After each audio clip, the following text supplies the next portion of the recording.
agenda's text. She's trying to connect, so she'll be here soon. So. Great. Okay. Okay, thank you. August 31st, 2022, GBOS work session regarding the 2023 budget, meeting number 2 at 12 p.m. in Girdwood Community Room and online. The Girdwood Board of Supervisors, its committees and subcommittees are subject to the Alaska Open Meetings Act as found in Alaska Statute 24.62.310 and Anchorage Municipal Code 1.25 public meetings. The Girdwood Board of Supervisors operates under the Girdwood Public Meetings Standards of Conduct. I'll call the meeting to order at 12:02. I'm Brianna Sullivan, co-chair, Parks and Recreation and Cemetery Supervisor. In the room, we also have Guy Way, Fire Department. and online Amanda Sassy, Public Safety Supervisor. and Mike. I'm Mike Edgington, co-chair and land use supervisor. Thank you. And Jennifer should be joining us shortly, and we'll have that on the record when she calls in. Are there any disclosures this afternoon?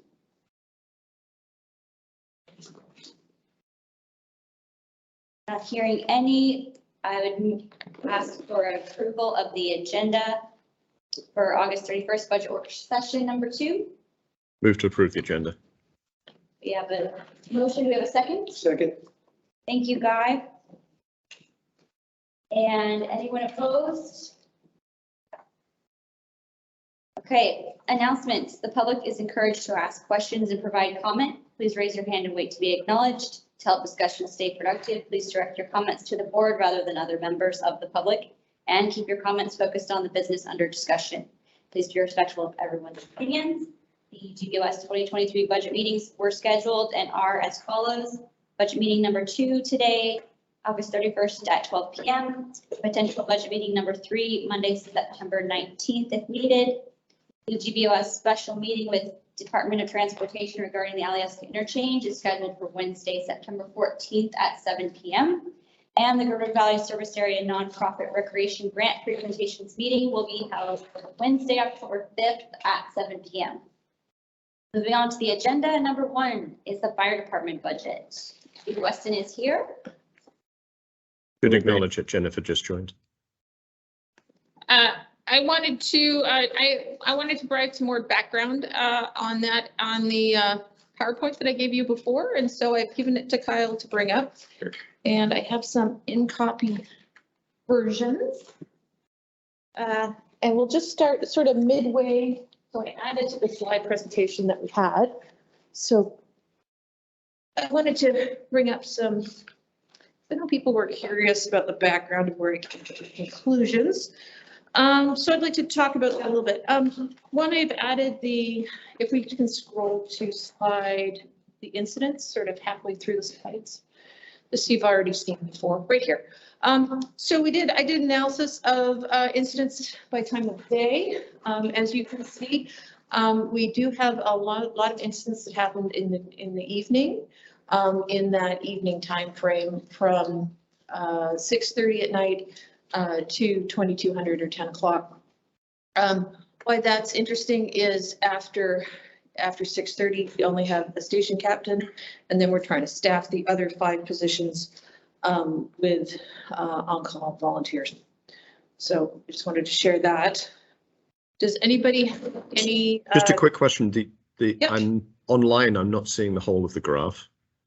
It's zoomed in. Oh. I'm missing both sides. That's kind of the way it came out on the active 911 display Okay. thing. We're seeing the same here. Yeah. Got it. Is that first horizontal line, the first thing on the y-axis? What count is that? Is that 10?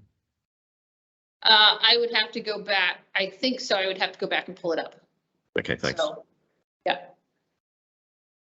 Chief Weston, could you say again? 5.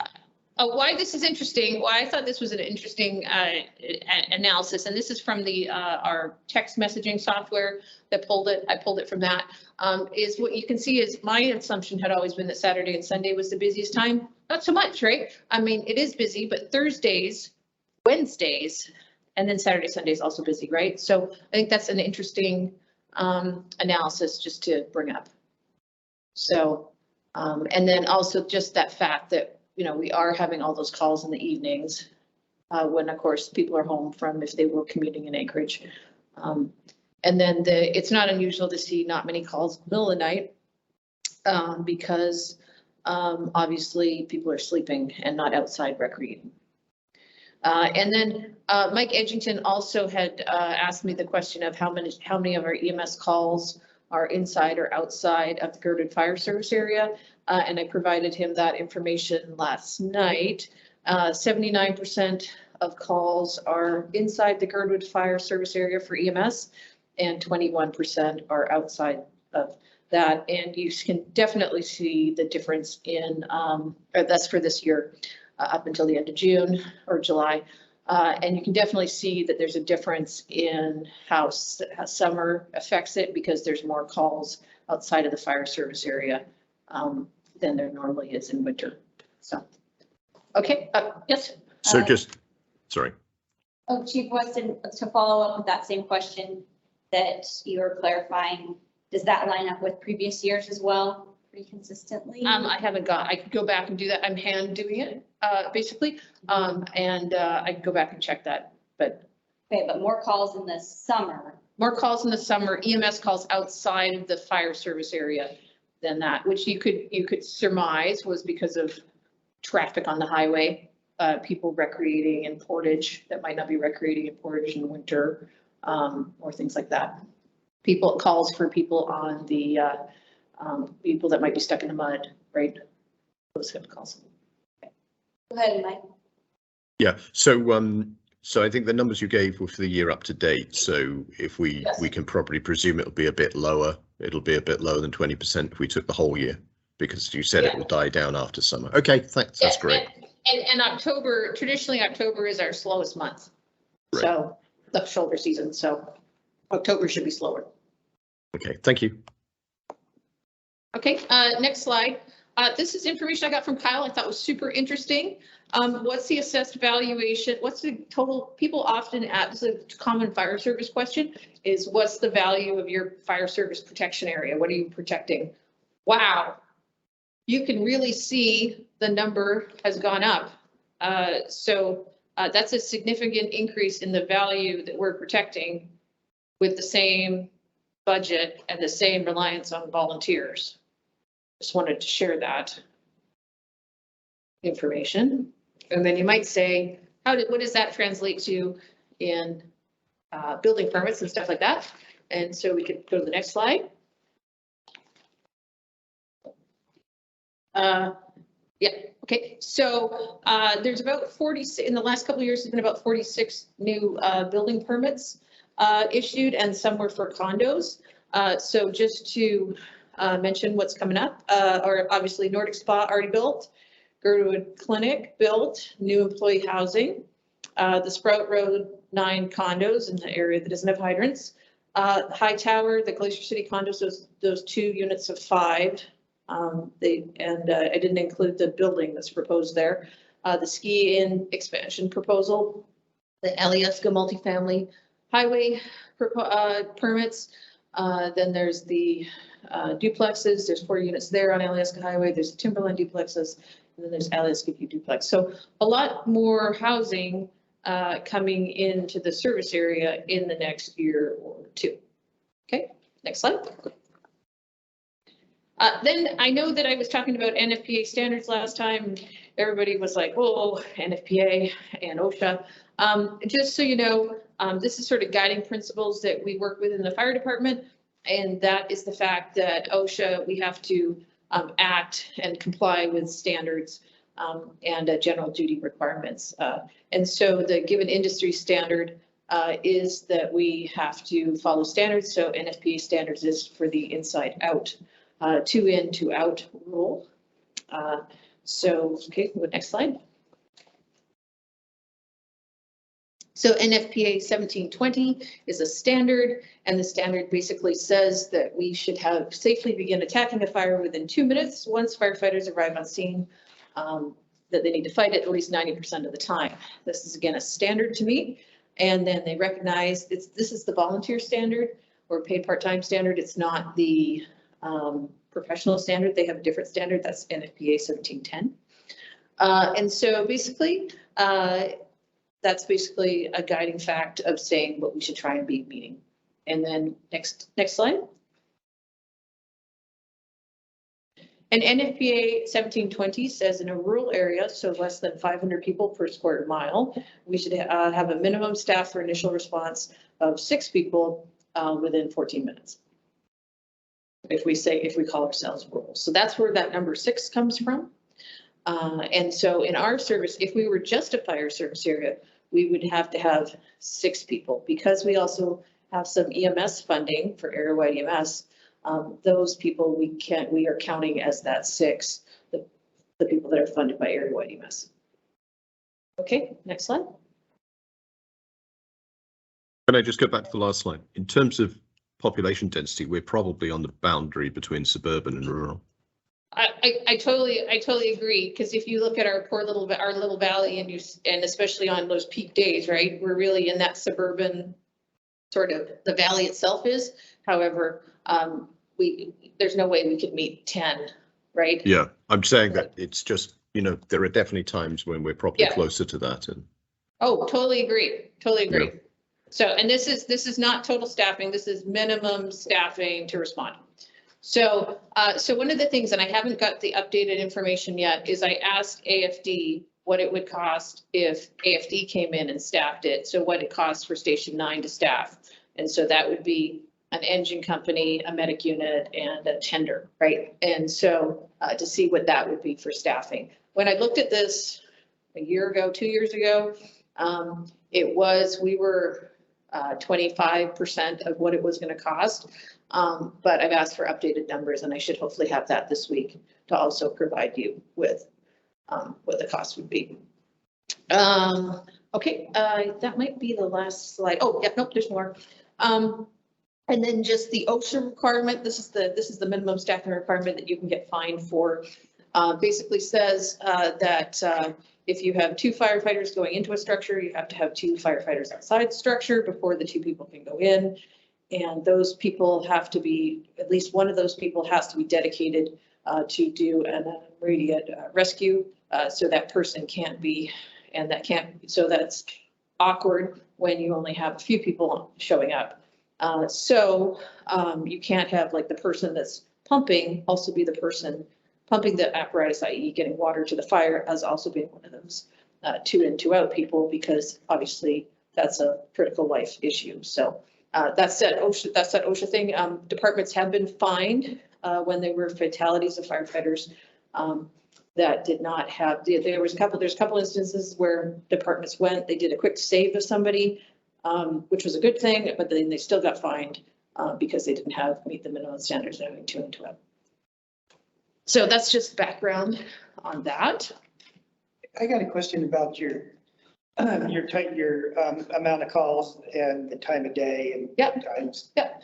And you said the peak times were between 6:30 and 10 p.m. Well, I said that there was a lot more calls between 6:30 and it kind of, when you look at it, it kind of spreads it out, right? Like it's not before the department has paid staffing during the day, recognizing that there wasn't a lot of volunteers and most people went to work. So there wasn't a lot of volunteers in the valley.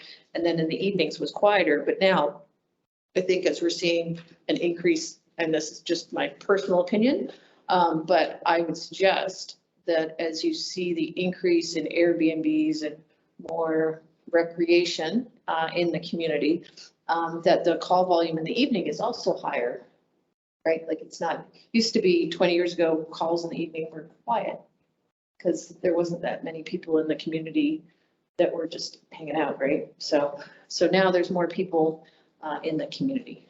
So right now, you have one station officer that's there 24 hours a day. Correct. 2 shifts, whatever that is. Correct. But the other 5 positions are engineers, you're paid on call, ALs, provider. Those I assume are 9 to 5 type, 8 hours. Yeah. or 1 Yeah. hours. So And then during these evenings, you rely on, it's all all paid on call. all So So for instance, one of the things I'm also working on, and you'll see me working on it as I'm sitting here, is I sort of went through the fire calls, at least for January, February, and March so far, to see when we met 6 on our fire calls, not our EMS calls, but our fire calls, when we met that minimum 6. And so we did not meet the minimum 6 on any fire, smoke in a structure call that we had in January, March, or February, or any alarm sounding. We did not meet the six people. We were consistently, we had 4 people. Do you have an engineer? I mean, do you ever get engineer on call? You know, is it just the 8 hours and they're gone? Yes, we do have engineers on call, and we're also hoping to pick up a retired AFD engineer, hopefully this month or next month, who just recently retired. So we do have some engineers that are on call that are in the Valley. An example of that would be Lieutenant Howard, who comes in from Portage, and she does a shift. Like last night, she was on shift overnight as the engineer. And did she have any calls? Last night, we had 2 calls to the same residence, but it was the EMS call. Is that, just out of curiosity, she only gets paid when there's a call, right? She only gets paid when there's a call. And then ALS providers, will they come in on call? Yes. So last night we had a ALS provider here that was on call also on. Last night would have been a nice night to have a big event because we had an ALS provider and a paramedic provider on call staying at the station. Chief Weston, I think you alluded to this, but for the fines regarding OSHA 2 in, 2 out, is that discovered when something goes wrong? Yes. And then it's in the report and then? Yes. Yes. What is the fine? It would depend on the violation, right? Like in some instances, people have died, there's more fining, but it's a scale. Okay. And like any OSHA thing, if you do it again, there's a Offense, re-offense. So, yeah. I was curious, I would imagine in some cases, it's probably a whistleblower bring that up to OSHA. Somebody. Possibly, I mean, yeah. And I guess it would depend, you know, Alaska's one of those laws that's bought into the 2 in, 2 out, right? So I am not sure how, I haven't seen any fining to this in Alaska. So I can't really say to that, but I can provide you a other department that was fined for not having staffing. It's just something we should be aware of, right? Like, because we're not meeting minimum staffing. They're not coming through and inspecting.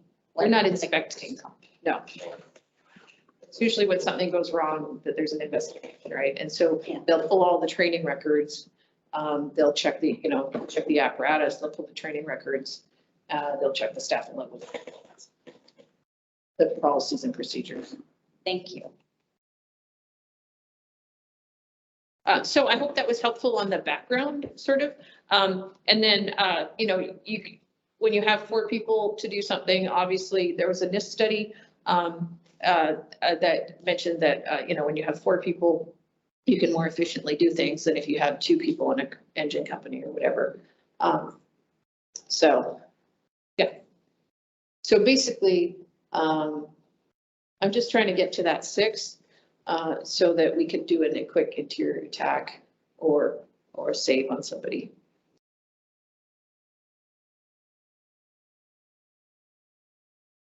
Any other questions for Chief Weston? Yep. And I see Larry's also online as well, if he wants to say something on behalf of the board, and maybe there's other board members online.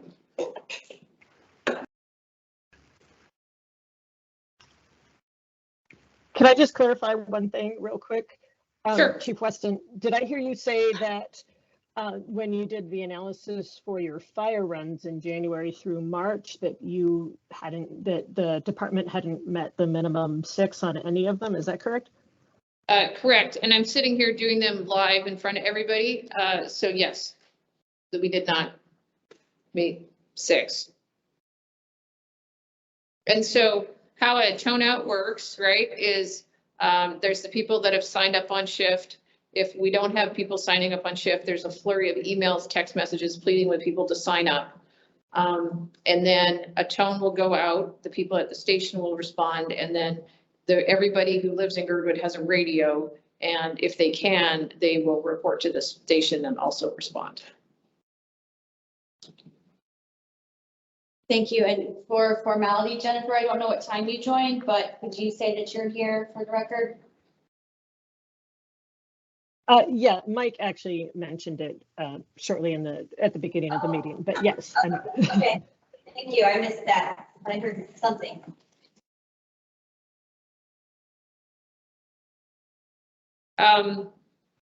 So where I'd like us to move, we did, and then also you might be asking, well, what about recruitment? We did have 9 people apply to the department for October, which is wonderful. And we have possibly 2 more as well that we've already interviewed previously.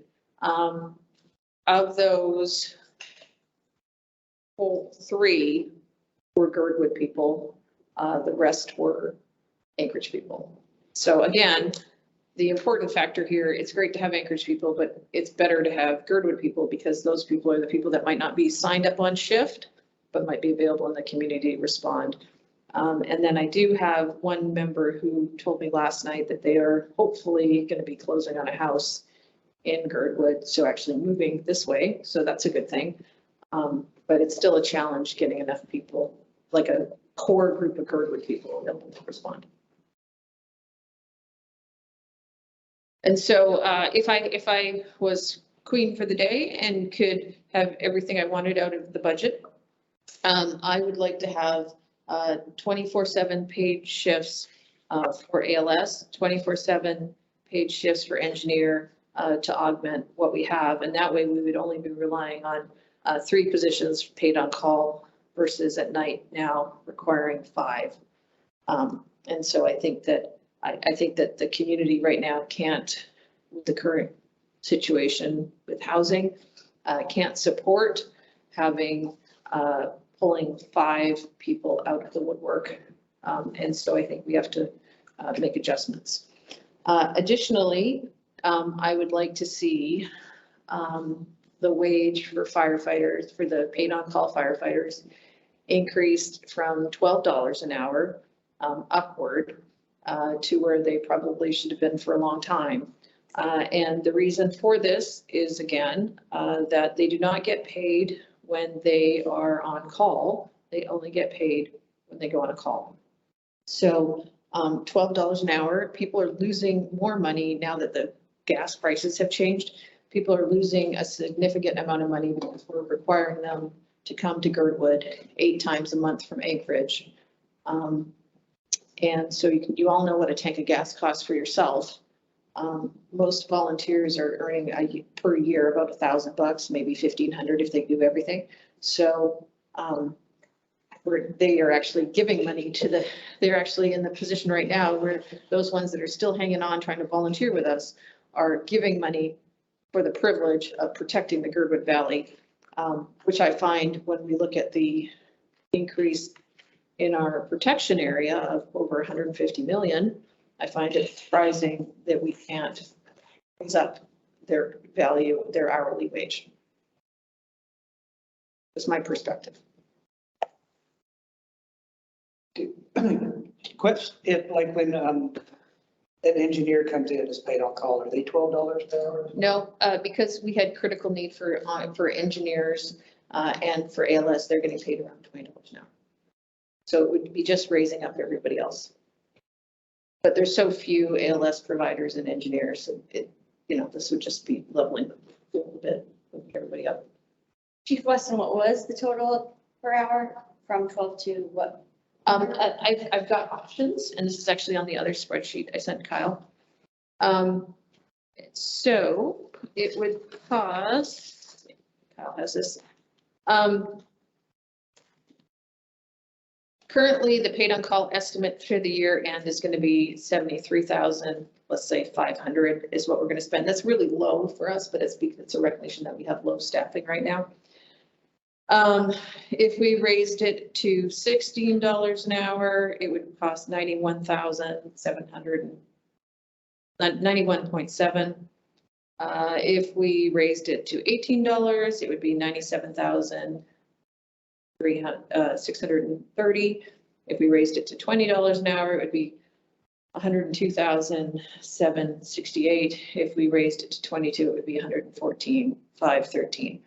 And then just for those people that haven't heard this before, when I started way back when in 96, the numbers were $9 for training hour, $10 for going on a call, and they're now getting $12 an hour, and it's not 96 anymore, 1996 anymore. And so I think that we should be investing, if we want to continue having paid part-time volunteer firefighters, we need to increase their hourly wage. Can you, I'm confused about the numbers on this versus the budget. So if we look at that section in the middle, a breakdown of proposed labor, 2023 labor numbers. Yeah. You have full-time staffing, 785, paid on call 102, and additional ALS engineer 331. Yeah. But what I'm seeing in the, how does that relate to the numbers in the budget, which is showing labor total of 1.3 million? How it relates to and what the GBOS is required to approve is just the fire budget. So notice that there's EMS funding in there as well, right? So some of the ALS providers and ALS coverage is coming out of EMS, and then some of the rest of it is coming out of fire. So it's kind of split. So an EMS call is usually coded to EMS, a fire call is coded to fire. Right. But I think you, and then the numbers you had, was it ELS and EMS, sorry, ALS and engineer was 312 or 330, right. I can't remember the number. Right. And 330, sorry. And you're saying 124 of that would be from EMS, but that would cover, that's all on-paid on-call staff for EMS. Most of it, yes. And they're flexible numbers because recognize that we're only paying when people go on a call. So they can change, right? So it's a best estimate of where it's going to be. So like this here, we took where we are right now, and then Christina did an estimate to the year end of where it will be there on that first column at the end. Okay, so there are different assumptions on each page. Got it. Yeah. Okay. And then what you can see on that third column over is you can see that there is the initial response right now where you can see the hours that are paid right now and the hours that we're relying on paid on call staffing. And then you can see proposed, which has the hours, and thank you to Guy for working on this with me. You can see the hours that are paid and then the hours that are paid on call that we're proposing.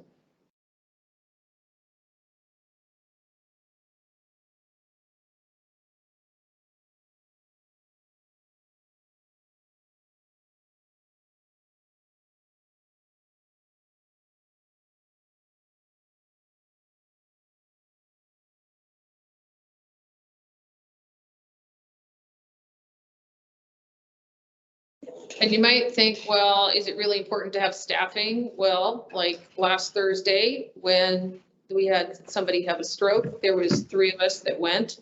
I'm technically not supposed to be moving around in my current medical state, but I was there driving the ambulance. And there was nobody else in the valley, as I toned out multiple times. And we ended up doing a medic meet for that person so we could get the ambulance back in service. But we need to find a way to stabilize the staffing level so we have enough people to respond. Like right now, if we had a call, we've got a lovely amount of people over there. Last night, if we had a call, it would be great. But because it's based on volunteer service, we can't prescribe when people sign up as much as I would like to. Jennifer has her hand up. Thanks, Brianna. Just quick question. This is a, excuse me, a bit of an increase, however justified. And I have a question about the amount of increases we've had over the years. I know, so I don't know if this is a question for Chief Weston or for staff, but I've just been curious about the increases, say, over the last 5 years. I have a spreadsheet that can show that. Let me see if I can get out of this.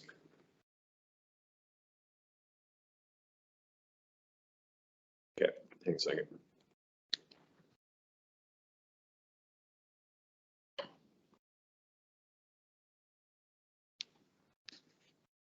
So what I'll pull up here is the payments that we make directly to the nonprofit. So it doesn't include the contributions or like there's $30,000 that's put aside for vehicle maintenance.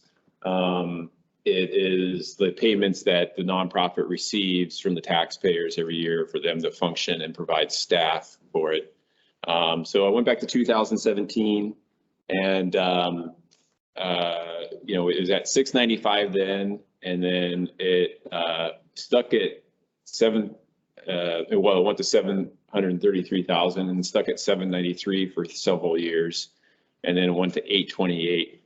Now in 21 and 20, I didn't dig in deep enough, but we had to pull money from the capital contribution to help with shortfalls that the fire department was experiencing those years. And so the contribution, and I think those were somewhere like in the $25,000 and maybe $40,000 range. Yeah. For those shortfalls. So those were those. And then there was the bump to 828 last year. So then you see it jumps to 1,133,000 this year. And I think it's worth noting that the bump to 828 last year was recognition that at some point in time, the community had value engineered out firefighter medicals. So all of the firefighters are no longer aren't valid for workman's comp if they get cancer. So, and NFPA standards are for firefighter medicals. So that what you see there was firefighter medicals. So that put firefighter medicals back in. Are you able to view in at all? Yeah, let me go down here. And, no, it wasn't. So if you look at that, those numbers, which I'm grateful for Kyle to put up, you don't see a huge amount of increase in there compared to the growth of the department, the growth of the service area, especially if we're now protecting 120, 150 million extra dollars of stuff. Mike's got his hand up. Yes, he does. Go ahead, Mike. Yeah, a couple of things. So obviously we can't, it's not a completely fair comparison to just look at the amount we're paying for fire, because as we all know, we're still, and in this proposal even more so, we're still subsidizing EMS. EMS, I think you said, was 2/3 of the calls, as a maybe higher overall. And, you know, the funding is 2/3 or even greater than that coming from the fire department. So we've always had this. We used to have a much worse situation. Now we've increased. Now the municipality has increased their payment for EMS to 507,000. It's less extreme, but we're still effectively cross-subsidizing between fire, which we're charging taxpayers for, and EMS, which is supposed to come from area-wide. So although you can obviously look at column C here and say this is the amount we've paid for fire, but you really have to look at the total in column B. So, you know, the increased contribution to EMS that we've fought for is also going to the fire, the non-profit. So the other question I have is, if we look at mill rate, then we're talking about a budget next year of, I know it's obviously relevant how much AFD would charge for coverage here, but we have to look at how much our taxpayers are being charged within the Girdwood, and AFD is charging a rate of 2.54 mil, I think it is, So AFD would be 2.54, and we would be proposing to increase our mill rate to 2.2. I think it's just under 2 this year, isn't it? It's like 1.94 or something, but it's just under 2 this year, and we'd be increasing to 2.2 next year.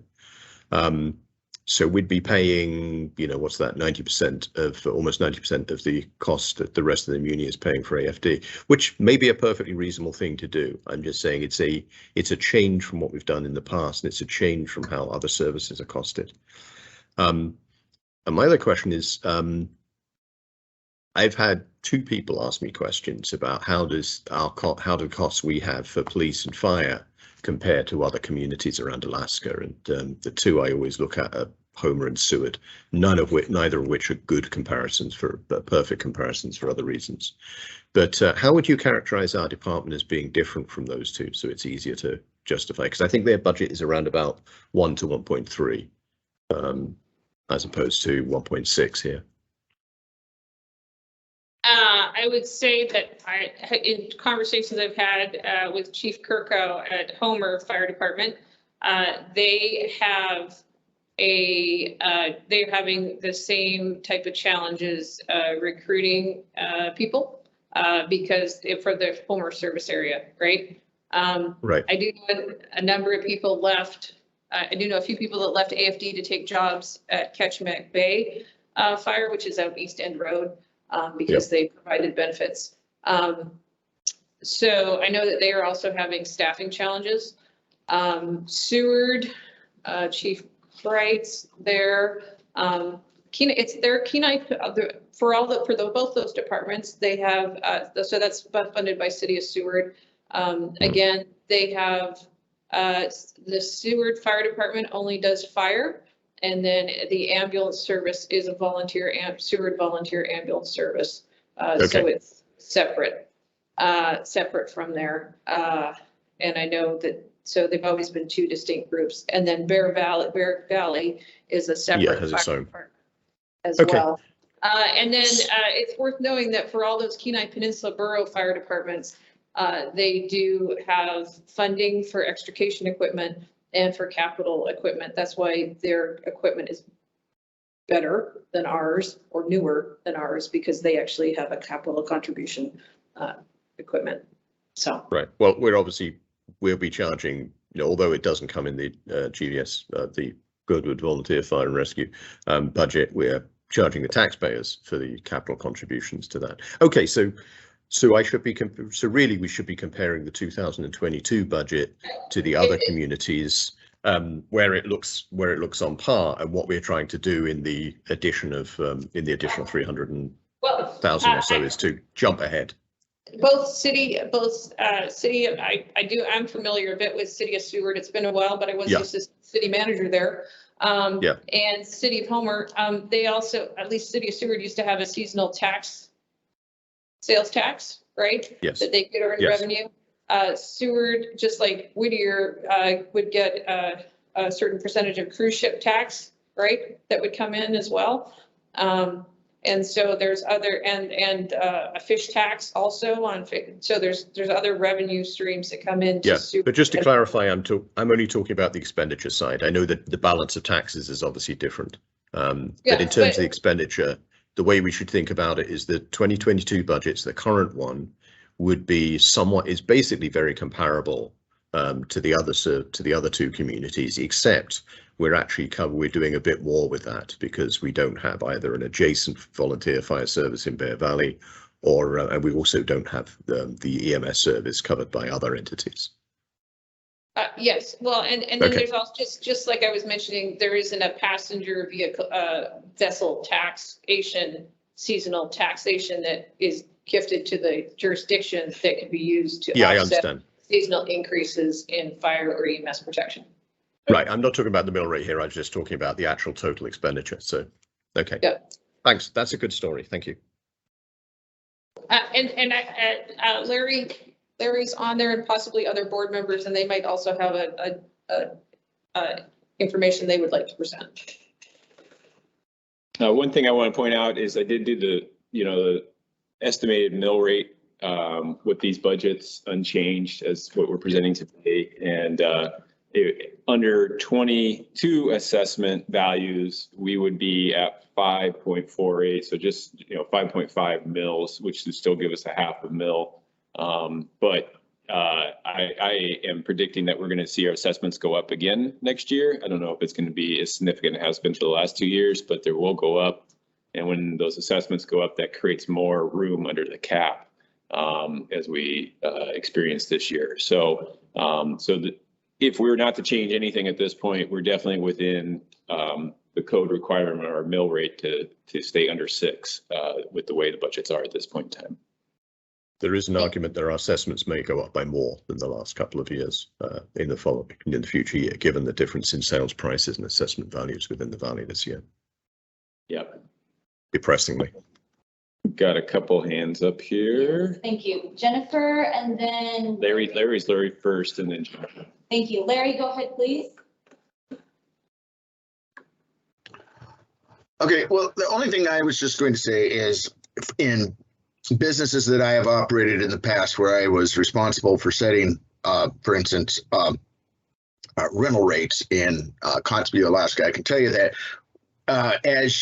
if you don't keep up with inflation, with raising revenues and raising, your costs continue to go up. And so if you kind of reach a point at which it becomes extremely painful, if not impossible, to catch up. And so I really, really would encourage, and you can see with the current spreadsheet that's up, that we went for several years flat funded. And so we weren't raising, so in essence, the department wasn't given additional funds for obvious, cost increases that were going on. So it basically had to keep cutting into things that, really into bone and muscle rather than fat. And so I really think, that, and the model that we're working with anymore, the model when I used to be on that department was that, everybody that was on that department lived in Girdwood. And, we were, we carried pagers or radios and, it was with the exception of just a couple of people, it was a strictly volunteer department. We can't do that anymore. And one of the reasons why I quit, amongst others, stopped doing that was because the training level, the amount of effort it took to keep up, and also be a, have a family and all that, and a job and all that sort of thing was just really a super commitment. So we just need, as a community, we need to understand, ultimately we need to decide what it is we want. But if we want a fire department that actually will show up and take care of us, and protect our property and our lives, and our children's lives, we need to fund it. And it's just what we got to do. And we got to, and it, we are still less expensive than doing it from Anchorage. And I have a sneaking hunch that our mill rate, the mill rate that Anchorage might charge us, might not be the same as what they would charge in town. My guess is that they would charge more. But anyway, I would encourage the board to look very hard at getting a budget level that the department can actually not be strangled by. Thank you. Thank you, Larry. We have another hand up. Not sure whose it is. Oh, that's Jennifer, I believe. Okay, Jennifer then. Thanks, Brianna. Just one other question for, I think it would be Chief Weston, and I don't know if you can answer this, but if you had a crystal ball and could look into the requests for next year or even the year after if possible, what kind of increases would you then see? Can you guesstimate at all? Let's see. If we had, let's say we had, again, this is crystal ball stuff, right? So obviously for the engineer staffing, I had already written a grant last January, so it wasn't like this is a new problem. This is has been an ongoing problem. If we have a 24/7 captain, ALS provider, engineer, and we can retain those, let's say out of the 9, we retain 6 people on the department. So, and then we have another academy in spring, and we get another 6 people that stay with the department. Then I would say that I would feel that we would be in a better position staffing wise. So if I looked in the crystal ball, if fuel continues to move around like it does, I would assume that we would have fuel increase issues, right? We know we have to replace on the capital side, the engine. And we've already raised the other stuff. Other than, you know, I have a Fire Act grant in to purchase, finish off the turnout replacement because we have people that are in expired turnouts. And then I have a Fire Act grant in for the boat, which would be a fundraising thing anyway. And I'm sure I'm close to that, reaching that fundraising goal. So I would not, other than the normal non-labor costs, assuming this model, we sit with this model, we get the funding, we sit with the model. I wouldn't assume that there would be another positional request on the labor side, assuming we lived with it for a year and it worked out. Sorry, you said you would assume there will be another labor request. What I'm saying, other than a cost of living increase for next year, I don't see for, and any like who could inflation costs, assuming this was funded, I don't anticipate a big increase. I'm going to come back with the same request for next year if you don't fund it this year. So I can tell you that much because it's just basic firefighting stuff, right? So that's kind of where we are. Does that make sense? Perfect, thanks. Amanda. Yes. your hand- Thank you. Being if we were to fund the volunteer increase to $20 an hour as requested, that would bring it to the same level as engineer, which is a training difference, level of training. So would you say that you would potentially seek an engineer increase next year since everyone else has been brought up to the same level? Possibly. And well, I should tell you what we've instituted is we took the, like before, if you were a paid on call ALS provider or a paid on call engineer, you would get $12 an hour when you went on a call versus the person that was in the staff position would get, let's say, $20 an hour, right? Which didn't seem fair because it was the same work, right? So one of the things I changed was if you are an engineer, regardless if you're paid on call or a staff member, you're getting the same amount, similarly with ALS, right? That increase is to the total. What Christina's calculated is it's an increase to the total. It wasn't position specific. So I would say that bump, if we did a bump with them, would be already in that number. That makes sense? Because she did the amount on the total versus actually taking each positions and adding up, because that was more difficult. So I'm a little bit confused. So I think what you just said was that engineers were going to increase as well as the paid on. Yes, and well, engineers, and what I was trying to say, but I probably didn't say it very well, was that engineers and ALS would move to whatever that established engineer and ALS rate would be based on what it is on the staff rate. Does that make sense? Yes. So depending on the staff raises end up being, will translate to what ALS engineering volunteers will be paid. That's going to be this, depending on what those increases are. Correct, because I felt, because my feeling is, and if maybe other people don't feel this way, is that if you're an ALS provider, paramedic type, and you're paid on call versus you're a ALS provider, paramedic type that's maybe on staff, you're doing the same work. You shouldn't be devalued in a different rate. Does that make sense? Yes, and so that's probably in the center of this spreadsheet that Kyle has up. The third line, additional paid ALS engineering shift is what I'm assuming. That was adding in because again, I wasn't sure the way the board was, and I didn't want to assume anything if we were able to either provide paid shifts or provide additional positions, right? Because I just, at this point, I'm just trying to make sure that we have enough staffing, a minimum of 6, so that if there is a fire call, we can send somebody in to do a grab on somebody and save them. Okay. Right now with the 4, nobody's going inside. So they're just going to be standing outside, and that seems like an awful situation to me. Thank you. We have, is that good, Amanda? Or you can follow up after Mike has his hand up and Guy here. So Mike, go ahead.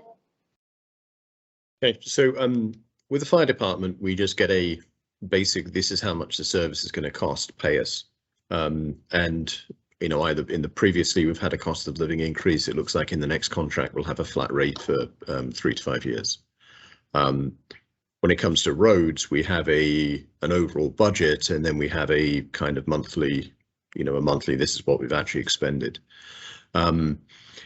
If you were gonna propose if the board, the fire board was going to give us a flat number, obviously with the fire department, we get a lot of details about the insides of the budget and why and everything else, which I personally enjoy and value.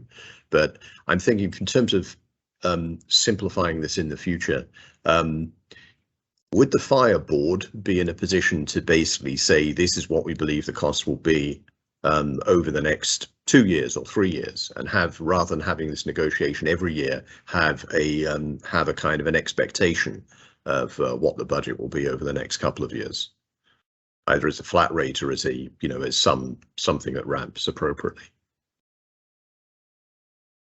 I see Larry will probably answer for the board instead of me. But I will tell you, when I worked at AFD, we had 2-year budgets, sometimes a 2-year continuation budget, right? So you were able to sort of plan for over 2 years. We're not able to do that because it's subject to appropriation every year, but we can have the expectations like we do with the fire department, with the police department. We can't Correct. guarantee we're going to pay them next year because something could happen with the overall tax rate. But correct. And I think that, like when I started here in 2018, one of the comments that was given to me was, we never know where the fire department budget is, right? So therefore, look, I'm providing a lot of detail. yeah, which is great. And I really value this. Sharing in some cases in terms of all the detail on our pay periods, and you can see each pay period thing, which is something I used to do when I worked at AFD, is I would sit there each pay period and look at how much overtime there was, and in each department, and we would sit there and analyze everything. The difference between a volunteer department and a career department is you have set costs for career department because you always have to be staffing, and if you're not staffing or people are sick, then you're providing overtime. Here, if we have people that don't show up because they've all got COVID or whatever problem is happening, or they're all injured, we just run with less than the minimum. That's the difference. Yeah, you just don't have service. Yeah. No, I wasn't correct. I mean, I appreciate the amount of information that we've been provided over the last couple of years, and I think I know I can speak for myself that I have a much better understanding of what the trade-offs are. What I'm thinking about is whether we can, although we can't actually commit to a number in the future, we can set an expectation and set an intent, and whether we as a board of supervisors should think about this as kind of a multi-year exercise. Whether we can set now and have an implicit trajectory over the next couple of years. Well, obviously, if I was going to advocate for something, I would say that advocating for national standards for fire protection, which is a minimum staffing of 6, would be what I would ask for, because right. we can't with 4, as and I'm going to sit here, I'm going to continue to sit here and go through the rest of the numbers, but with 4, on any fire call. That's not enough to do an interior attack. So no one's going inside. So so that means you've just got a tiny little room and contents fire. No one's going inside because there's not enough people to go inside. So then your house burns down because, no one went inside because there was only 4 people. So it seems like for that extra little bump of money, which I know is painful for everyone, at least then if it's a room and contents fire would not become a bigger fire, right? Like I know everyone's like, well, I got insurance, it doesn't matter, but it for some people that lose everything in a fire, it does matter. So. And it anyway. matters if someone's in there. The other thing is the size of structures has changed. I mean, the houses that are being built are not one-room shacks. No, and then the other thing, there's the other factors that we don't talk about, like spiral staircases. Everybody that ever has a medical problem is up a spiral staircase. It's hard to get people down spiral staircases. You need a certain amount of people. Everybody has a lot of stairs in their houses.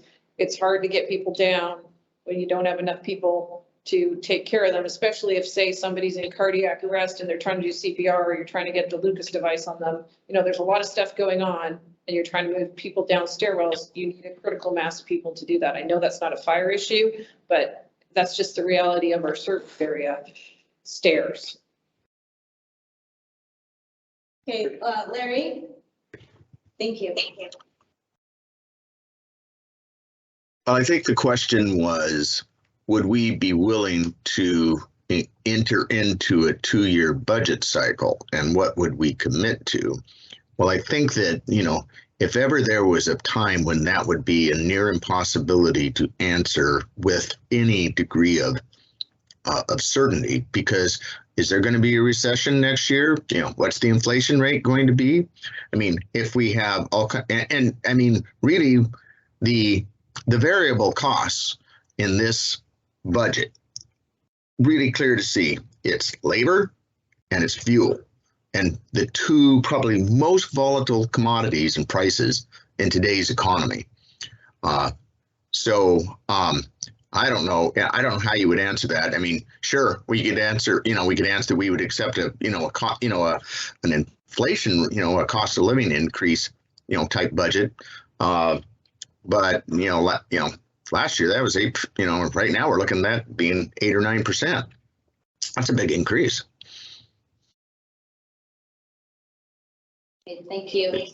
It's less than 25%, no.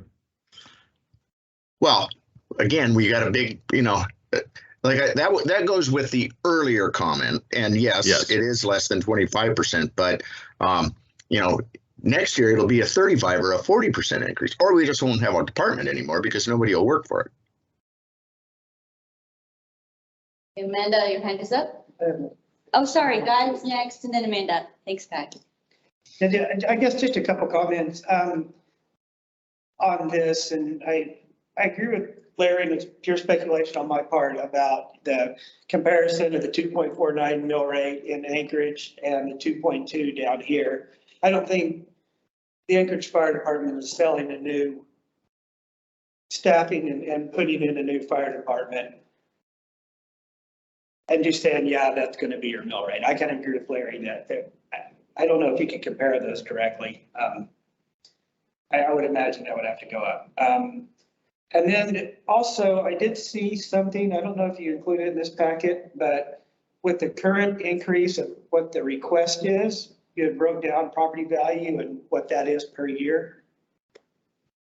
And so that was a good, for $100,000, $44, $400,000, $176 a year. That's the increase.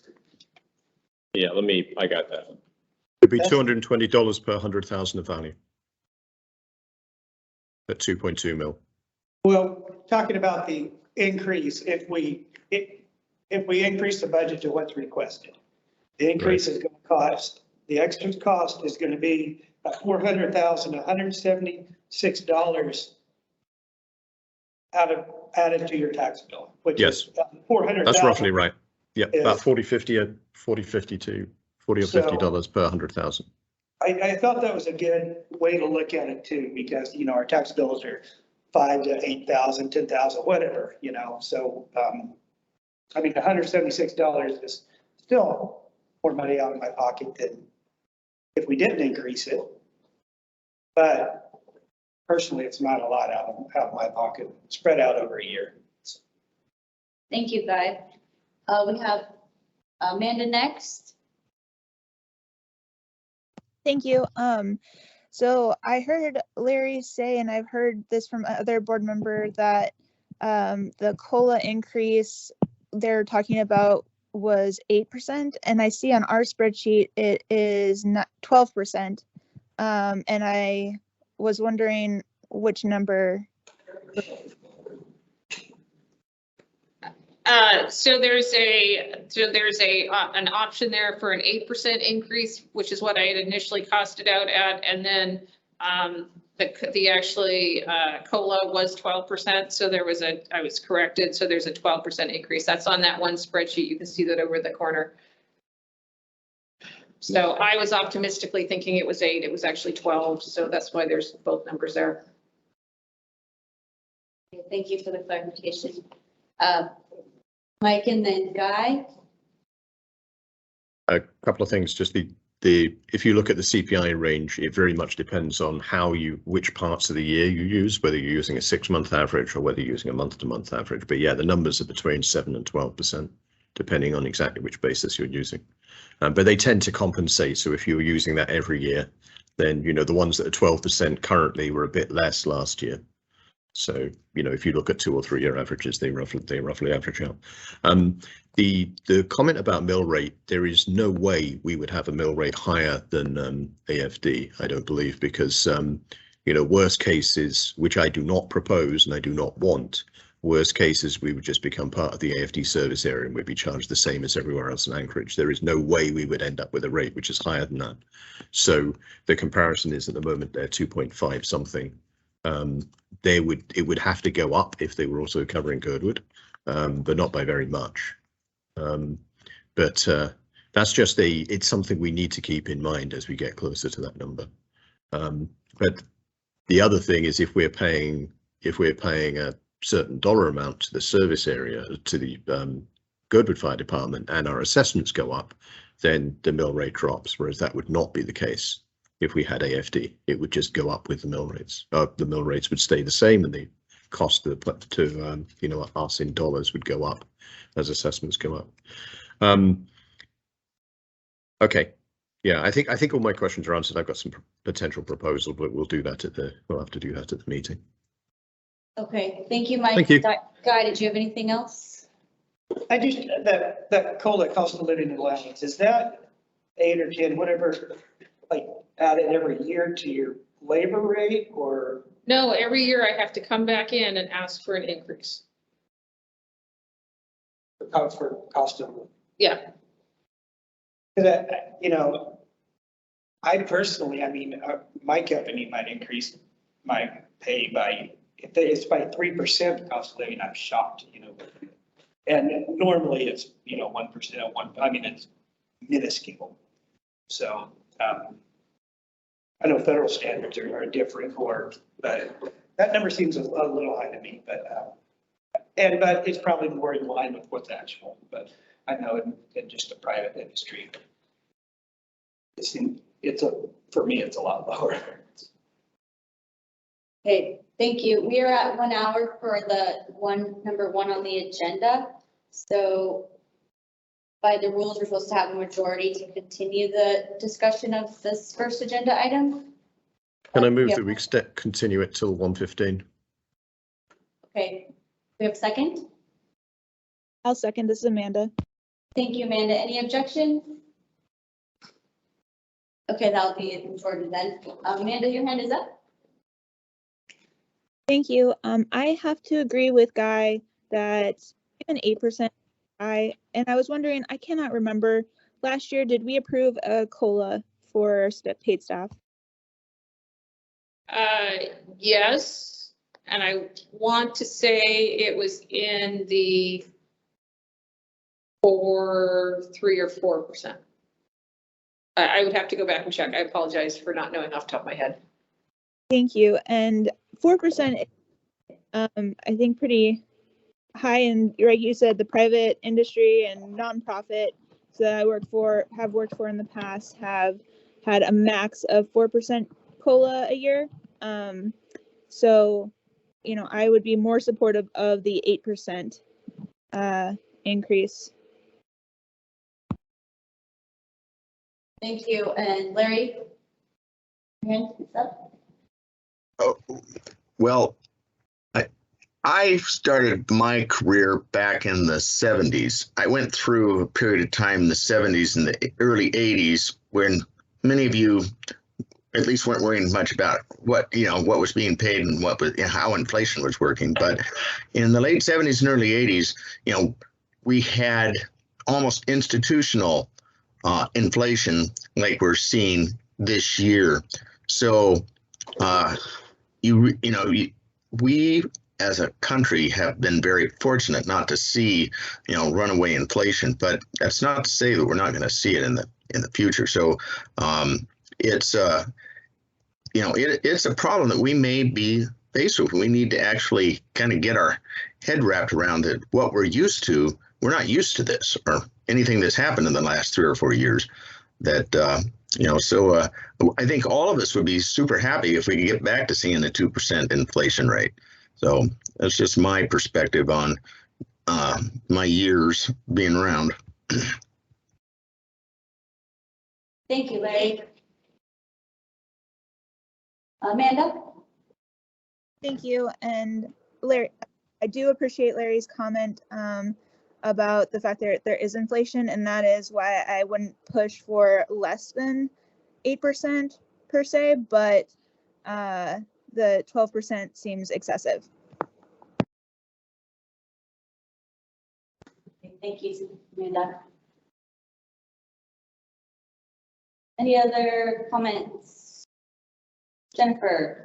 Yeah, I think this is following up on what Mike said, and I'm sure he'll correct me if I'm wrong, but I think it would help us in the future if Larry and Michelle both, I want to acknowledge that this is tricky every year, and it's a whole lot of explaining things over and over again every year. And I also understand it's got to be frustrating when you look at numbers like the flat numbers of 793,000 from 2019 through 2021.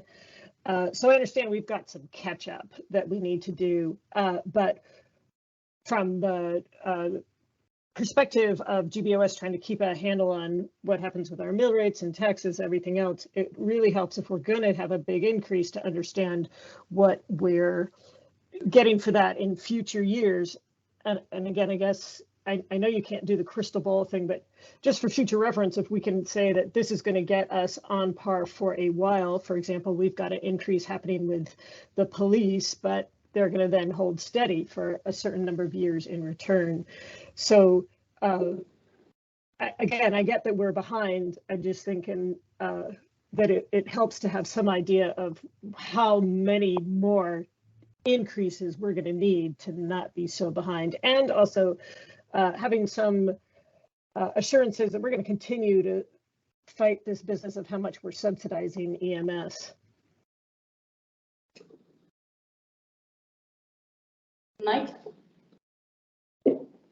Yeah, I'm going to do since some guy introduced the private sector, I'm going to ask the private sector question that we always ask. How do we measure whether these changes are successful? So you're proposing changes to the rate for on-call, and obviously the additional staff rate, ALS and engineer, and the COLA changes. But how do we know how would we know whether these are working? I would suggest that we would know because we would have a structure fire and we would actually be able to go inside and hopefully put it out depending on when it was called, right? So I think that's. Well, I was hoping it wasn't that dramatic. Well, but that's the reality. I'm sorry, but that's where I live, right? I live in the fire department world where if we don't have enough staffing, we can't accomplish tasks, which sometimes are life-saving, right? If we're trying to run a code and we only have 3 people, that's not going to be a great code. If we can't, everything, more hands, the more people we have on a call, obviously the tasks get done quicker and safer. So Is there a way of tracking how many people are available? And you know, if that goes up when we increase on-call payments, or is that not the right metric? Just some input here from my perspective. It seems like a success level would be that their average on their base level staffing increases daily over the year. So, you know, instead of having those moments where they're desperately trying to get people in to cover, the success would be that they have adequate base level 24/7 throughout the year. Versus now really being dependent on such volunteer staff to fill those voids. I think that would be, you know, to me, a success and less of the scrambling to get people to come in. yeah, and like, I'm a big fan of fire department performance measures and budgeting for results. I think that was one of the versions we used at AFD. But it was tied to turnout time and response time, and that, you know, we can get somebody out the door. But, you know, we need a critical mass of people on calls, just like what Kyle said. Right, got it. Okay, Guy? So if you wanted to quantify it with a known, you could probably say you know you're going to go from, by adding the staff, that you're going to have at least 3 staff on call 24/7. Correct. Just without. Yeah. If you could find somebody to take the job. Yeah. And then so the other is the paid on call, and is that $20 an hour actually going to get people in there is, I think, a way harder to quantify. And I think it will help with retention for those people that have stepped off the department because they can't afford the gas. I think it'll help, yeah. Right, I think it would help for retention. I think it would help significantly. Because you got to look for any volunteer, their time is being pulled between their normal job, their family, and then the department, because the second thing globs onto them and tries to suck up all their time. And instead of normally just doing 48 hours a week plus the 4 Tuesdays of training, now with the way the department's functioning, people are getting hit with emails every night trying to get them to come in and also take extra staffing shifts, right? Like, so we're in a great situation at the moment. But we're accomplishing things, which is good, but it's at the cost of burnout, basically. So. Okay, we have 1 minute left and Larry has his hand up. Well, in answer to Mike's question of how do we measure success, that, you know, I think basically it's you know, your staffing numbers, we should be able to ask for, if we have X number of positions over the course of the month, how many went unfilled, or shifts went unfilled on a monthly basis. And I think that's something that will, from a fire board perspective, that's something I think we'll probably work with Chief on, so that we can provide you guys with metrics. And the other part is just how's our budget doing? Because shifts largely are gonna, labor and, is our big cost, and it'll show on how our budget's going. So I think those are the two things that should answer. Also for Jennifer, are we going to be expecting a big increase for next year? And look at those two numbers going forward. Thank you. Do we have a motion to extend any further discussion for this item? I don't hear any, so we go to number 2, roads budget. Sure. So moving into roads, we are mostly looking at increasing here associated with Margaret and I's labor. We are keeping everything flat. We're on a contractual obligation with Western, which is in our non-labor is our largest line there, 700,000. We are working now with the fuel variants that we have negotiated with them and has been signed and approved. So but we have to encapsulate that into our current contracted service there with them. So we're not asking for the taxpayers to do an increase because of that fuel variance. It just means we're going to do less work and mostly less summer work to maintain drainages, pave roads, things like that. So that would be encapsulated there. So the major increase is within the labor and with our 2 positions up there, as you see. And I did show the increase with my position, which has been relatively flat for the last 6 years there with the pay. So, in response to the board's request to put that in there. So overall, this budget in the bottom line would have a difference of, at this time, $18,000 from this year to next year, and a mill rate of 1.7. One thing I wanted to talk with the board about is the contribution to capital in this line. Right now, we have it at 125. This was the biggest contribution we made for 22, and 125 was, and before that, I think we had it at $50,000. I would encourage the board to consider raising this to 200,000 as we see our capital expenses for our street maintenance and street capital needs just increasing as we've gotten all these new infrastructure over the last 10 years, and that infrastructure starts to age. We're going to need to keep up with it and need to build that reserve there. One point is that we still just don't have enough funding to do the Alyeska Creek drainage improvements. We have the drawings, we have the specs all taken care of, but we don't have funding to do it. And we've been chasing grants and we've been chasing requests to the state and all these things, but we aren't getting there. And that drainage goes right through the middle of a residential area, and it is in need of upgrade there. So I would consider raising that to 200,000 and then keeping our other capital contributions flat at this time. So I'll open up the questions.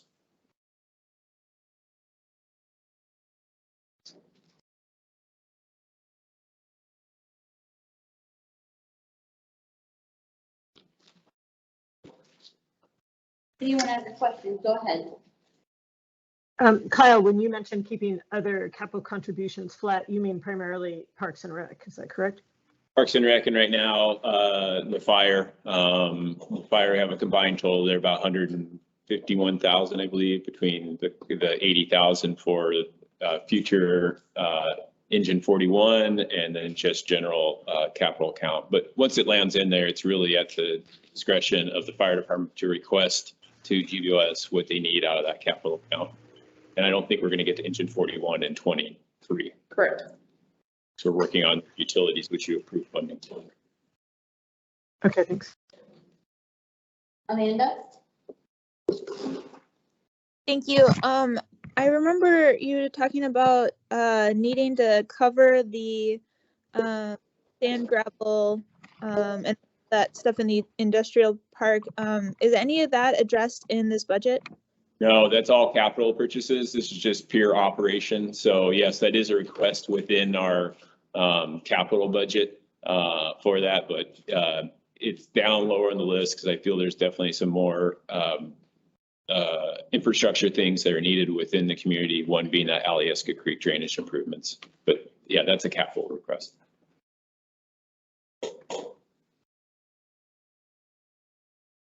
Guy?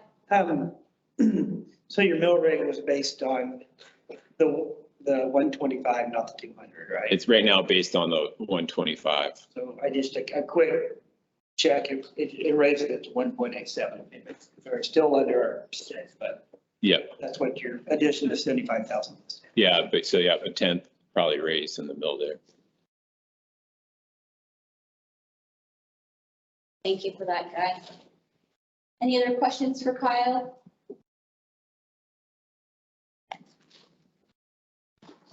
There's no other questions. We can move to number 3, Parks and Recreation budget.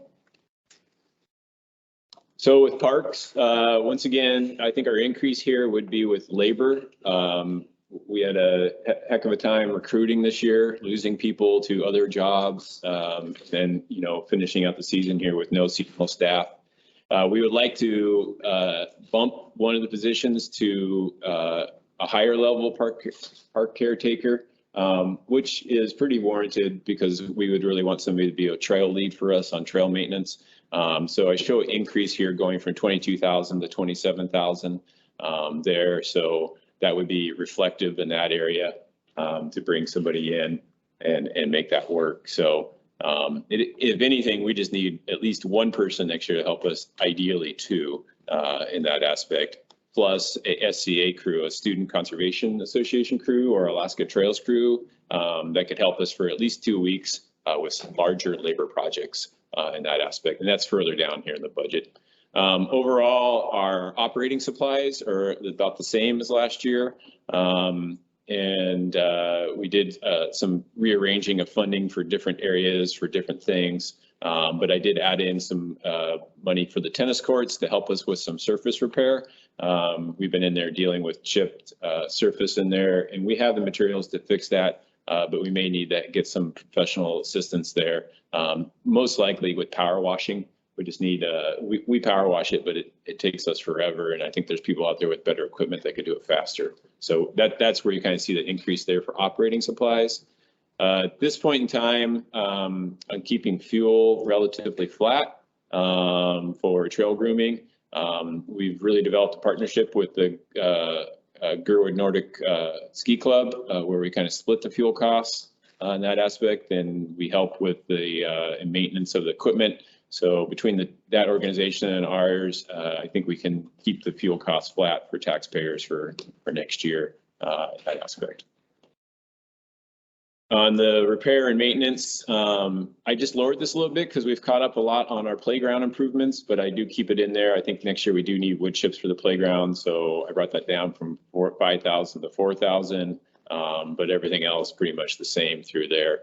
And then for the most part, everything else is the same. I always point out that the largest item within our Parks and Rec budget is the donation that we give to other entities as nonprofits. So 33% of our budget goes to grants for the nonprofit grants that we put out. So it's always a large portion of our budget there that it goes out to other people.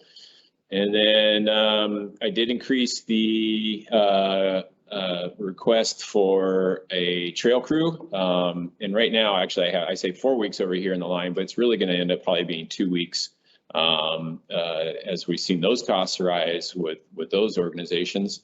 One thing we did in the past is that we did have 2 SCA interns. And so I could explore that idea to see about bringing those interns back again. That is really dependent on the U.S. Forest Service allowing for those interns to bunk at their bunkhouse, which really worked out a couple of years ago. But then during COVID, they shut down their bunkhouse, so we had no chance to go with those interns. So we may explore what we can do with that 25,000 with SCA or Alaska Trails to get their crews here to do some substantial work for us on the trails, ideally around brushing time. And then here, as you can see, the contribution to capital. One thing I'll point out is I did raise the public utilities a bit there.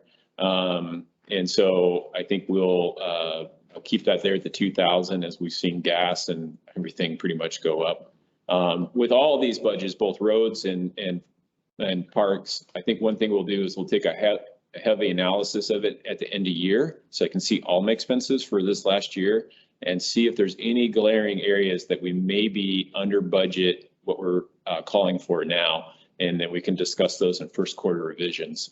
But at this point in time, I'm just trying to give a conservative increases where I think it is needed, and then hopefully have real numbers for you at the end of the year to know where we're at. So as you can see here, the capital contribution is the same as last year, 125 going to the Parks and Rec account for capital projects in that aspect. So overall, getting to the bottom line, we would be looking at a $13,500 increase for next year, which is a 0.44 mill rate. So by far, this is our smallest budget, but it is probably the most detailed and most divvied out. And I always give a disclaimer that I tried to give a good prediction as to where we're going to spend the money, but it's all dependent on the situation and what arises once we get into season. We could have a windstorm that knocks down trees and knocks down the fence along the baseball field, and we have to put a bunch of money to that to fix that. So it's always sort of dependent on what we get to and what the circumstances are at the time we get to season. Open up to any questions there. Mike, and then Guy. Yeah, all the work on the trails plan came out of capital or came out of unreserved? I don't actually remember. Capital. It could come out of capital, okay, because we potentially have a little bit more of that this year. We have money still encumbered that we haven't spent for it. So yep, good. The GBOS approved that, and I think you guys approved 7,500, and we have, I believe, around 5,200 left, which was once trails finishes where they're at, then that would be for the contractor to incorporate that in and then provide us assistance through the approval process. Right, thank you. Guy? Just out of curiosity, what is your, what do you pay your seasonal caretaker an hour? Well, we were, I believe, at like $18 an hour. One thing about our positions is that they're part of the union, so they get 18 bucks an hour, and then they have to pay a union due out of it, which could reduce their wage maybe $1 an hour. And so we would like to get up to more, that used to actually be a very competitive wage around here, but now, especially this year, like for example, the resort is in the summer was paying people $18 an hour plus a $2 an hour bonus if they finish their contract. And they're not paying union dues. So we would like to get that up in the $22 range, at least to be a little bit more competitive against the other seasonal opportunities that are out there, because everybody's vying for the same employees now. Cool.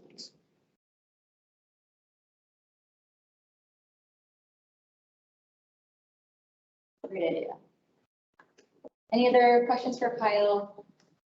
Comments?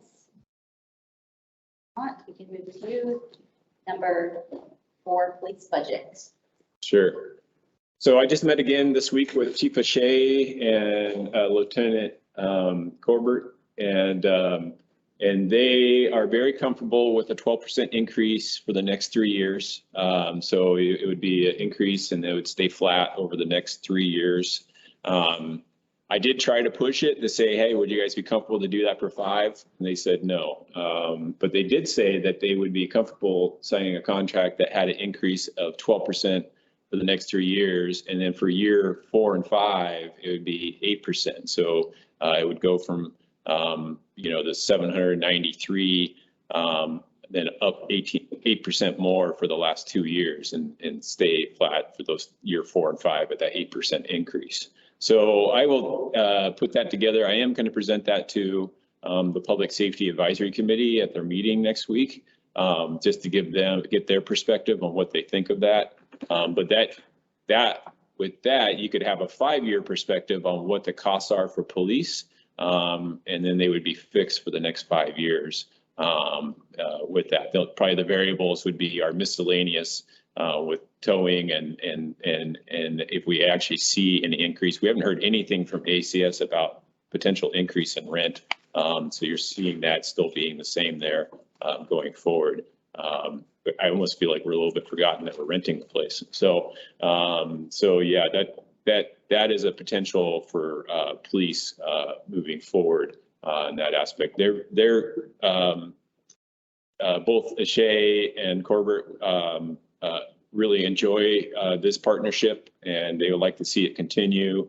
So they're supportive of it, and they feel right now, if we went with that approach, the Whittier Council would be accepting of it as well. Especially if we just stuck with a 3-year contract and with a 12% increase, and then that was flat for the 3 years, they would be fine with that. So I like more the 5-year contract, because I feel like once we almost get done with this contract, we start talking about the next renewal, and we're sort of chasing it in that aspect. So if we had a 5-year, that just creates a little bit more stability, and then we're not constantly like getting ready to renew the contract again and get through all these deadlines and times. So that's where we stand at this point. So no other major changes to the contract as written that we see happening. Thanks, Kyle. Any questions? We have one from Guy. So this 2023 could say 23, 24, 25, right? With the same. Yes, I could write it out right now. The only variables would be those lines below the contract. Okay. So, And there are options, you know, in work I do, you know, there's 3 years with you know, a 2-year option and saves you the whole contracting, you know, rigmarole, and you can just extend that contract out. So I don't know if that'd be something they're privy to, then if after 3 years things go haywire or whatever. we have that option right now. We have a 3-year contract with 2 1-year extensions. And but it is the way the language is written at that year 4 and year 5, Whittier can come back with cost increase that they need to operate. So it doesn't stay fixed with what we're experiencing right now. So and the reason we wrote that in was just because we knew that maybe there might be a chance that we might be looking for a different policing option. If we weren't ready to do it, we could extend Whittier for that aspect. But at this point in time, through the Public Safety Committee, we haven't heard a change for police service, and that the desire is to continue working with Whittier Police in the city of Whittier.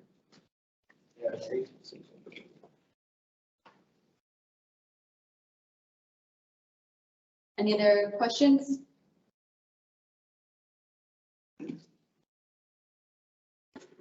We'll go to number 5, capital budget. And we've been through this before, so I won't dive into it too much, but if there's anything in here that is glaring, please feel free to jump out. But you know, the budget also is a mixture of what we've completed and what we still have pending there. I do have Little Bears in here, but it sounds like, you know, Little Bears now has received the potentially matching grant of 1.9 million through the ARPA funds. They need to, Little Bears organization needs to figure out how to match that grant. I've heard no interest from them coming towards GBOS or the taxpayers here in Girdwood to help with that matching. But I just left this in here. I did hear from my boss who asked to know if there was interest in making this a bond for 23. But I said at this point in time, let's just table it until we know more. So they're just going through the list, what they had in the past there. And then engineered. So one thing about the Winter Creek Bridge is that we have made a change on how we're going to approach getting a design team. We had a change in leadership with Parks and Rec. Josh Duran is no longer there, and he was kind of leading the charge with me on this design. And with his change, this project was moved over to the Public Works PM&E department, which is the department I work under. And so we are going to go out for a request for proposal for a design team. And we're going to slow this down a bit so that we get a right design team together. And it also works better with our funding in order to do that. So at this point in time, we have 525,000 set aside just for design. And then we have that 1.2 million that we've received from the state for the bridge for that. So over the coming weeks, we will draft the RFP. We've retained a company called Morrison Merrily out of Montana who have built suspension bridges in the past, and they're going to be a client. They're going to be an owner representative to help us do peer review on design that comes out from the design team. And they are also fully supported by the U.S. Forest Service. So that's one of the main drivers why they've joined us. And we met with them yesterday, and they're going to help us with the RFP review, and also probably be on our RFP, a request for proposal review committee that looks at these different design teams that have come together and submitted a proposal. So we'll be moving forward. What that does mean is that most likely the bridge will not be built until 2024 at this point in time, which honestly, even if we push to get it done this year, we've heard the supply chain has been so bad on the materials need for a suspension bridge that we probably wouldn't get all we need until 24 at this point in time. So that's the direction that we're going to push the project going forward in that aspect.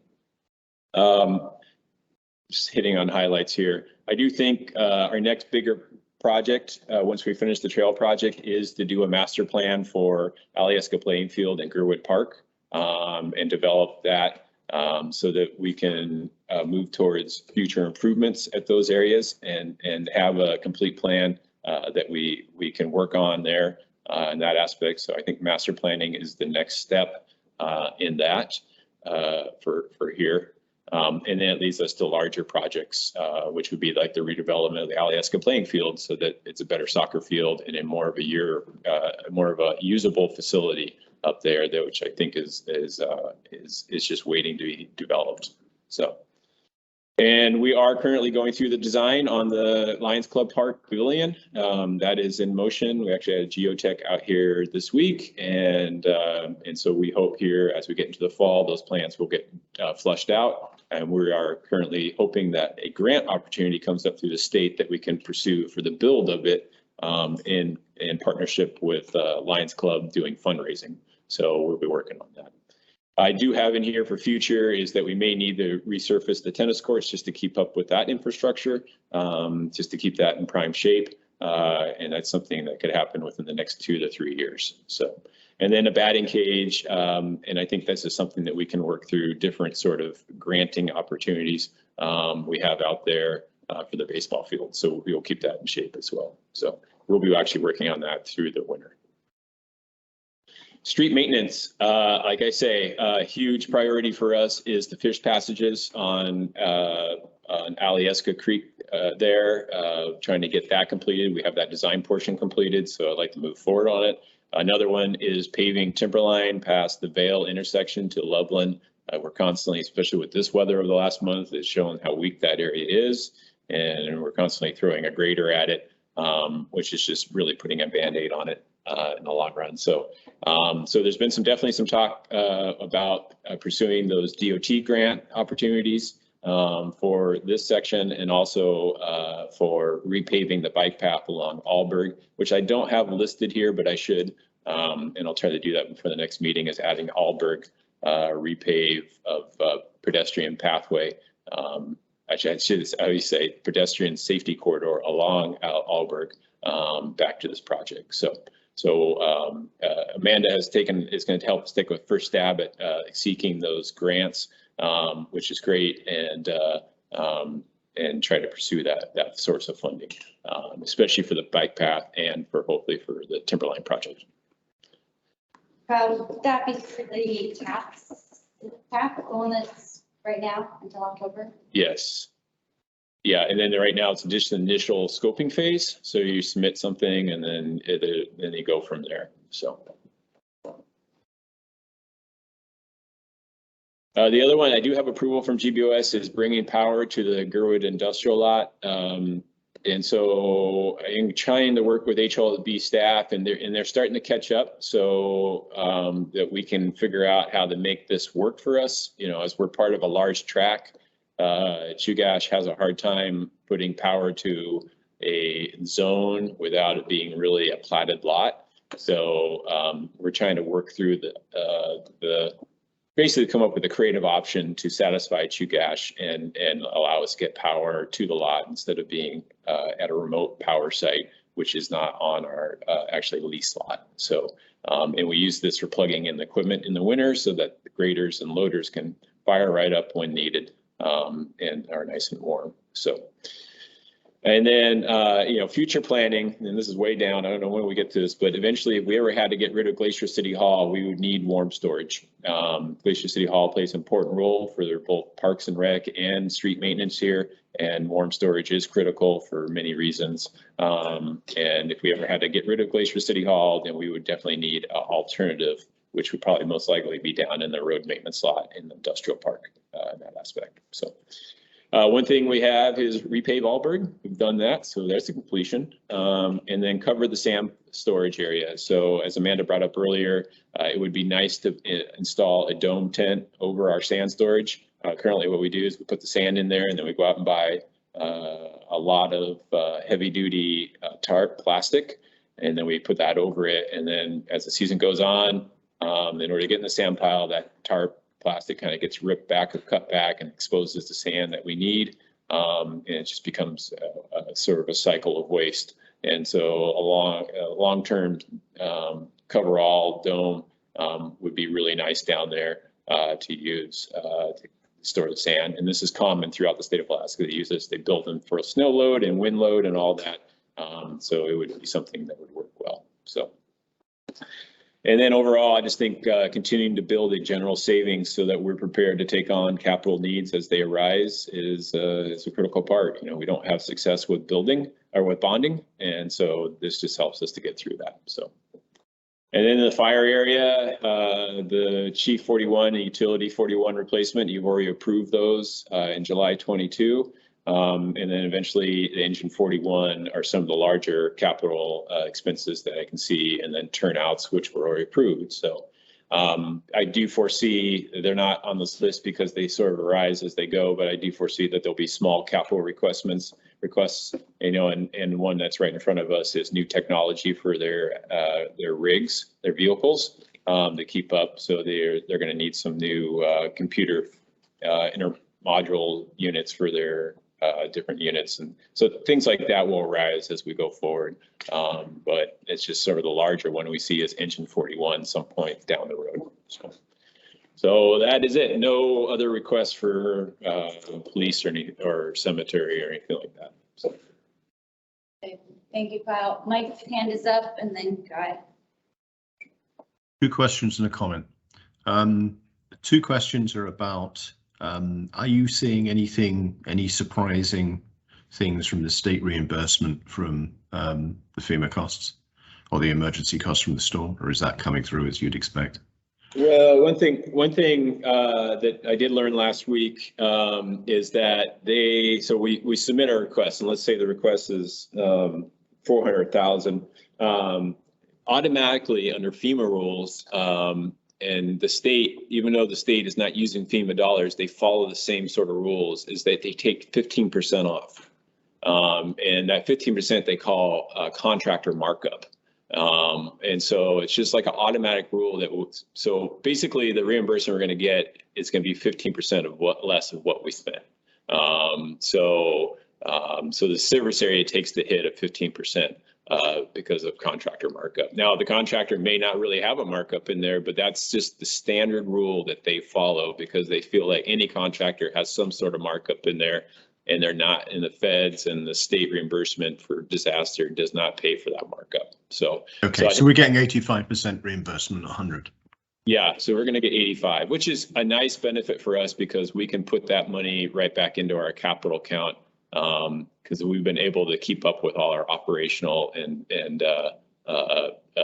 we're able to pay our bills. So we should be able to put that money back into our capital account. Okay. Question 2, or maybe statement 2, is what about the swoops? When we're looking at dealing with the bike path to Arlberg, although there's different ownership, can we include dealing with the swoops in the way that it was not dealt with by DOT? So potentially paving the area a little bit further back away from the road. Yeah, I think that's something we're going to have to work through to avoid having swoops like Alyeska. You know, we definitely know the standards on the swoops have changed. If anything, Alyeska was the standard to change it so that they are further back and they don't share the shoulder. Right. I meant, sorry. Just to clarify my question, what I meant is when we do the TAPS, when we put in a request for TAPS funding, can we include dealing with the swoops along Alyeska Highway? So pulling them back to the dimensions they would be if they were designed now. We can't. The owner of the property can only apply for what they own. So we would have to get DOT to apply for their own grant to deal with their swoops that are in their right of way. Okay, understood. I think we need to push on that still because they have changed their standards. We did get a general agreement. We just need to deal with the actual paving process. It was interesting. We just had Jennifer and I just had a conversation just before this meeting about the pedestrian and pedestrian safety corridor out there, and how there's been heating with the culverts, Yes. Which has been brought up by a resident, and the resident is pushing those repaired. So this might be a prime time to raise that up, you know, trying to get those repairs through operation and maintenance. We won't, because they have no funding. They're so cut thin, but it really goes back to people like we talked with in the past, Scott Thomas, the director of Conrad, or whatever his name is. Yep. And then our representatives really have the ability to promote funding to get to those areas. So I think that's the path to go, to either deal with maintenance issues we're having now, or eventually fix those swoops so that they're to the current standards. Yeah. Okay. And the third point was about Little Bear's rebuild. So my understanding is there is no interest from Little Bears about rebuilding in the location they are now, because they can't expand enough to meet the demand. So I think it would be fair to remove that request. And obviously, if we're bonding for a building, we'd be owning the building, and I don't think that's the plan going forwards. So I think it's reasonable to remove that from our capital requests going forwards. Okay. Yep, I think we're on the same page. Okay. Thank you, Mike. Thank you. Go ahead. Just a question. I didn't catch it when you were talking about it, that power to the industrial have you found a workaround so you don't have to wait for the survey, or do you think you'll get power there this winter?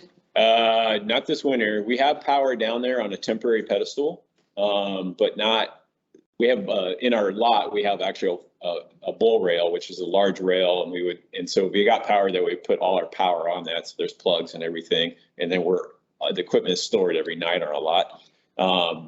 We don't have a workaround at this point in time.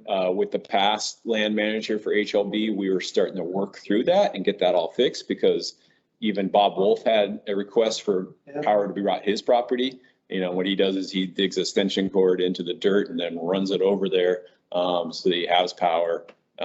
So we're hoping next year that we can get it figured out, because the problem is we just have a big tract. We don't have platted lots, and Chugach wants to put in a pedestal once and then call it good according to platted lines. They are open to work with us because we share a platted line with AWU. And so we may have the more ability to find a workaround. With Bob, less. So yeah. So Totally just waiting on HLB to do it. We're totally waiting on HLB to figure out what's going to be the future plan with the industrial park down there. You know, and when the past land manager was there, her plan was to sell off the rest of the industrial park to a private developer, and then have that developer basically give back the portion that the government uses for operations down there, which is the street maintenance lot and the fire department. And that process was moving forward, but then with her departure, that all stopped. Yeah.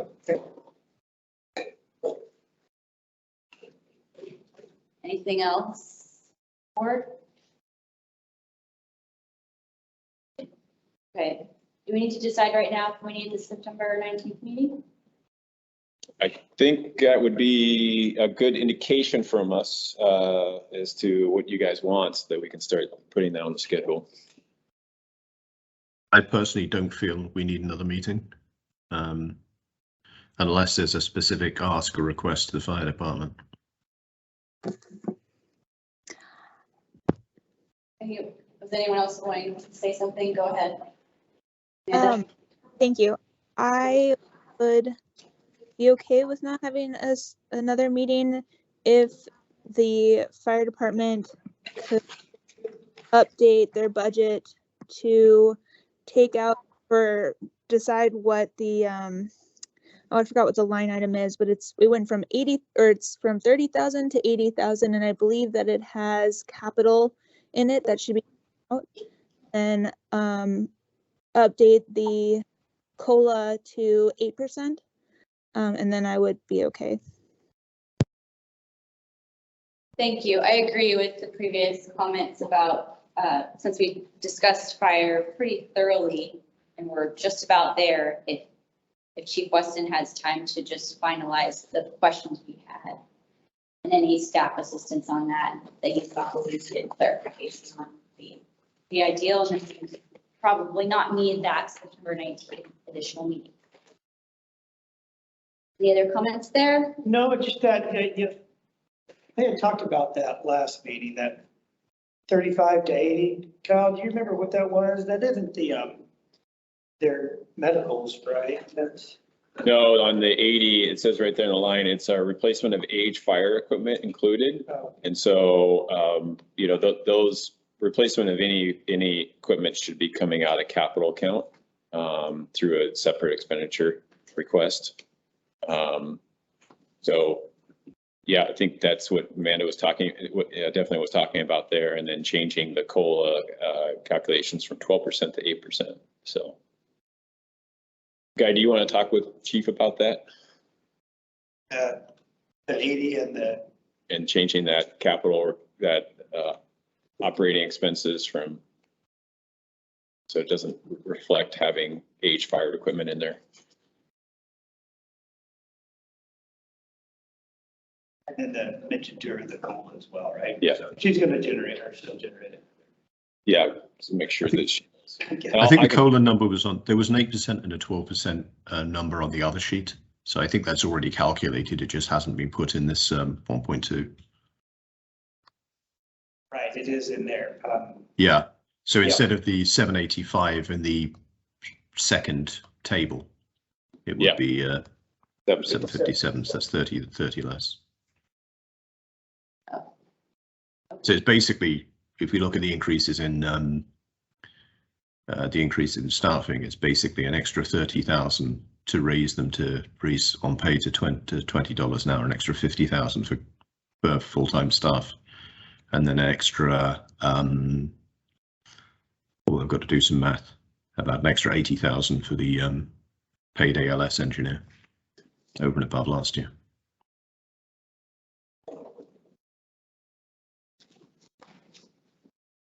And was the PowerPoint that she passed out here, is that available to the members that are online?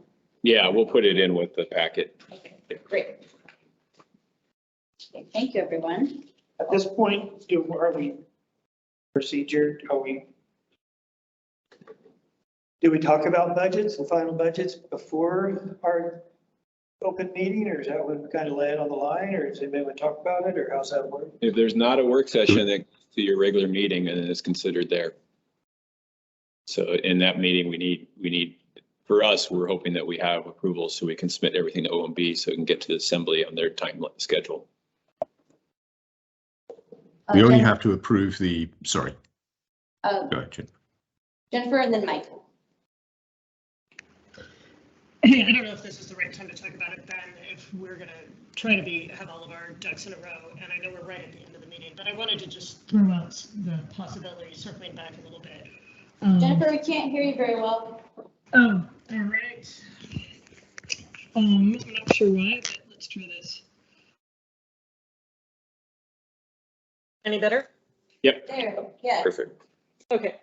I wanted to just throw out the possibility because of the amount of increase that we have in this budget for labor, maybe offsetting just a little bit, or maybe it's a pittance, but borrowing a little bit off of the parks capital contribution to offset the roads increase in capital contribution. And that is not about the relative importance of roads versus parks, but about the ease of getting grants for the park projects, particularly things like the Winter Creek Trail and whatnot. It just seems like it's fairly significantly easier to get grants and outside help for parks projects than roads. So I thought I'd just throw out the possibility of not doing doing like a 100K capital contribution on parks to offset a little bit of the roads increase. I can represent that for your meeting. Did you hear that? Okay, thank you, Kyle. Yes, thank you. Mike? Yeah, I'm gonna think about potentially a step increase, which is kind of coming from where I was talking about earlier. I'm going to think about how to suggest a step increase. So instead of adding all of these costs in 1 year to the fire department. We do it, well, we plan to do it over 2, although we only commit to the first year. We can only actually commit, we can't commit a budget the second year, but we can set an expectation that we currently have an intention to increase it the second year as well. I think a 33% or 36% increase in 1 year is obviously a little bit surprising. I would say that, yeah, they can make no guarantees, right? If we budget this full thing, they can come back and ask for more. They may not, but if we don't budget this whole thing, they are going to come back and ask to get us up to that 6, to that, staff level of minimum of 6, and, the 3 positions, which would be paid and for sheriff staff, and then the raising. I don't know if raising it $20 an hour is going to bring in additional 3 people 365 days out of the year. Well, I mean, there's obviously a big difference. Sorry, there's a big difference in the costs for each of these things. So going from $12 to $20 now for paid staff is about $30,000, whereas there's a 50 or 60, 50 to 80,000 for the COLA increase for current permanent staff, and another 100,000 for 120,000 or so for the additional ALS and engineer staff. So they're quite different things. And I'm sure they could, if we propose something less than the full amount that's being asked for, I'm sure they could use a balance of those. Well, if we did, I'm not suggesting that's where we end up. I'm just throwing it out there as a, I'm going to think about that. No, I thought about that too, that, it's a big pill to swallow, but it's going to be asked for again. I can guarantee you that. So, I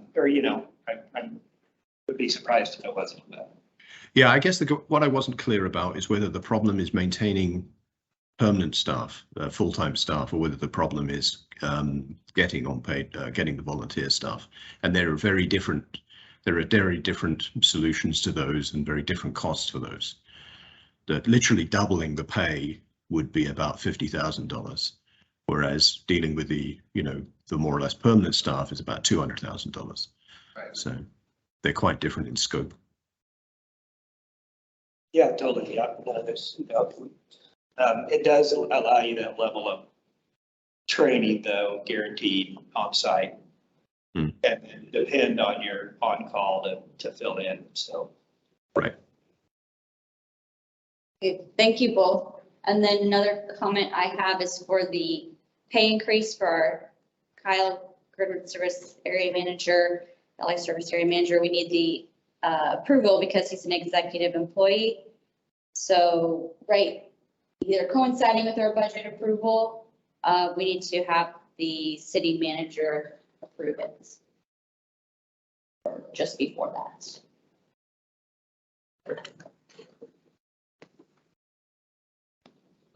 We can move to public comment then for the reading part. Persons offering public comment must state their full name and address. Public comment is limited to 3 minutes per person and must be on subjects not listed on the agenda. Anyone have a public comment? Okay, hearing none, I'd entertain a motion to adjourn.